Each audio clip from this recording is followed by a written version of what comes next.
How's it going, everybody? I'm making this video because I want to address some of the things that people are talking about with this Vegas shooting, gun control. Keep in mind, I am currently in Barcelona. You're seeing my beautiful little hostel room here. Very cheap, by the way, but very nice. I should say inexpensive.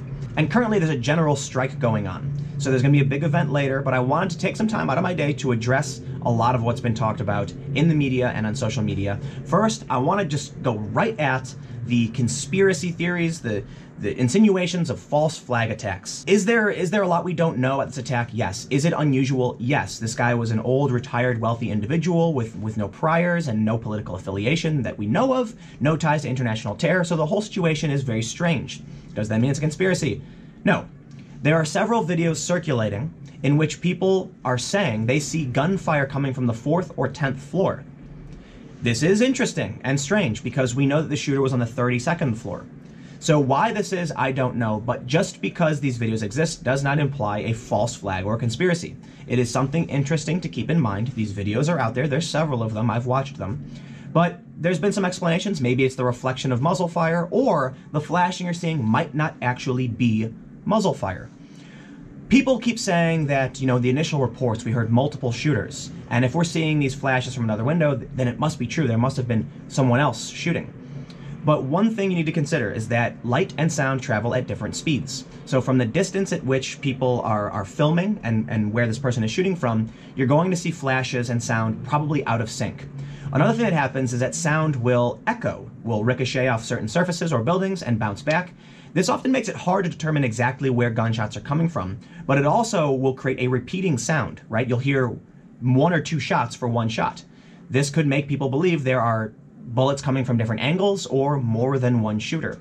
The reality is early reporting is often really, really bad, and police scanners are law enforcement and emergency service personnel operating on little to no information, trying to figure out what is going on. They haven't pieced everything together, which is why after the incidents, we usually have better reporting and a more clear picture of exactly what happened. We can't sit here and complain that the media does a bad job reporting and then try and use preliminary reports from the media as though it's true. We need to recognize the media does a pretty bad job all the time. There are instances of really great journalism and sourcing, and it takes a lot of work and a long time to come up with really great reporting. Simply because people posted some videos to Facebook or a news outlet or a police scanner said something doesn't mean that's actually what happened when it's early reporting. And in fact, even a day or two later, it still might be bad information. Keep in mind, law enforcement is going to keep a ton of information confidential because it's an investigation. We want to figure out what really happened, and law enforcement wants to keep certain things under wraps, and that happens. Whether or not you agree with it, that's entirely up to you. But the reality is, great if you want to go online and look at videos and do analysis and try and figure out what's going on. That's journalism. By all means, talk to witnesses, look at videos, and try and piece things together. And maybe there's something we're missing, for sure. But to the people who are going online and ranting about how the US government, crisis actors, Craigslist, like, just, you need to chill out. The main reason you need to chill out is that maybe you're right. Maybe there is a conspiracy. And when you come out too early using preliminary reports and police scanner info, no one's going to believe you anyway. So you need to be reasonable and actually look through the information and give it some time to come up with a real conclusion based on the evidence.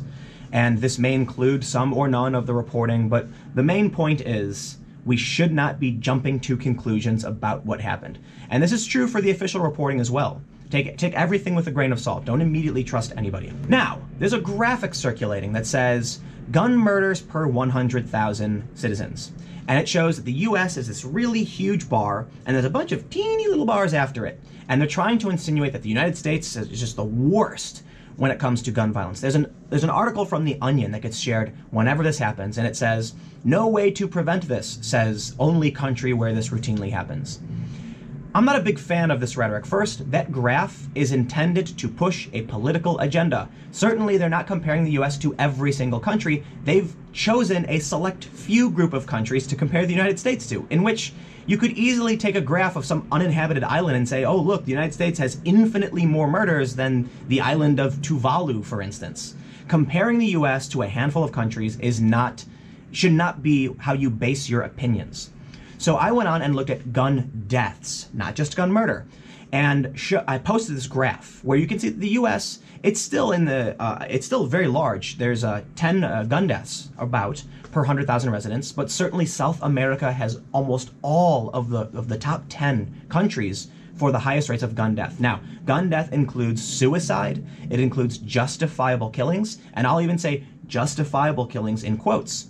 The reason for this is that in the gun debate argument, people often say that accidental deaths can be reduced by gun control, and that some justifiable killings are questionable. Take, for instance, Trayvon Martin. The left says that was not justified, the right says it was, in which case we should include all instances of shootings when we're talking about gun control, not just high-profile mass shooting incidents, which contribute a very small percentage of the overall death rate in the United States. Now, I'm not surprised to see that the right retweeted this, this graph like crazy, and the left has taken this tweet from me to imply that I'm somehow defending the US's stance on guns. Because of course it's a tribal issue. No, I simply wanted to post something that I believed was a little bit more accurate. Granted, my tweet wasn't as clear as it could have been, and that's my fault. I did some corrections below it to try and clarify the issue. No, Twitter has not graced me with 280 characters yet, but hopefully they will soon. This graph I posted even shows a higher number of deaths than the murders per 100,000, which show the US about 4, and this graph I posted shows it's actually a little bit worse than that when you include justifiable killings and suicide. Killing people with guns is worse than the other graph shows, but when you compare the US to many more countries, including South America, you can see that the US is not that bad. In fact, if I made a graph and only chose South America, the US would be like this and South America would be way higher. The point of that graph was to push politics, and that's why I posted my graph in response. Which leads me to another point, that whenever there's an instance of mass killing, terrorism, a shooting, whatever you want to call it, the tribalism comes out in full force. When we see jihadi terror, a car rams into a group of people, say in Nice, France, 86 people killed. The left says we need to keep carrying on, we can't focus on this, and we shouldn't blame Islam. And the right says we should look at this thread among Islam and terror, and we can see that this is happening with greater frequency than other religions or causes. When there's a mass shooting, the left says guns are the problem. Guns are contributing and allowing people to kill en masse. The reality is there's a little bit of truth to both statements, but people don't want to deal with each other's issue. Guns do help people kill in greater numbers more quickly. I mean, look, if you had a knife, you could go on a rampage and kill a lot of people, but being able to buy semi-automatic weapons or modify them with, say, a bump stock or a gat crank, you can legally find a way to make a gun full auto and hurt a lot of people very, very quickly. So it is an issue that needs to be talked about, and we need to find a way to deal with the violence inherent in our culture, because it exists. The Americas commit way more murder, gun deaths, homicide, justifiable killings, whatever you want to call it, than Europe does. That's not to say that we need to compare ourselves to Europe. I mean, when you look at the Americas, the US is doing pretty damn well. But I think we just need to be a little bit honest about violence within certain cultures.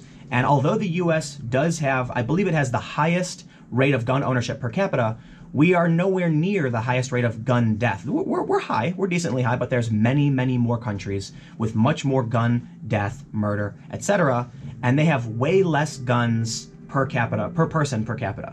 I think I need to say that most gun owners are not violent psychopaths. These mass shootings are anomalous. They happen. It's terrible. And as our population expands and as our territory expands, yes, the likelihood that there's going to be a mass shooting, it goes up. It sucks. The left wants to criticize Bill O'Reilly because he said something along the lines of this is the cost of protecting our freedom. And the right wants to criticize Sadiq Khan, the mayor of London, for saying something along the lines of, part and parcel of living in a city are things like this. The reality is, it's true. Do we want to prevent terror attacks and gun violence? Yes, absolutely. And we shouldn't attack each other for trying to figure out how to do that. We should have calm, rational discussions, and we shouldn't just focus on the issue of the day. We need to be forward-thinking. We need to stop right now, think about what might happen in the future, and talk about that.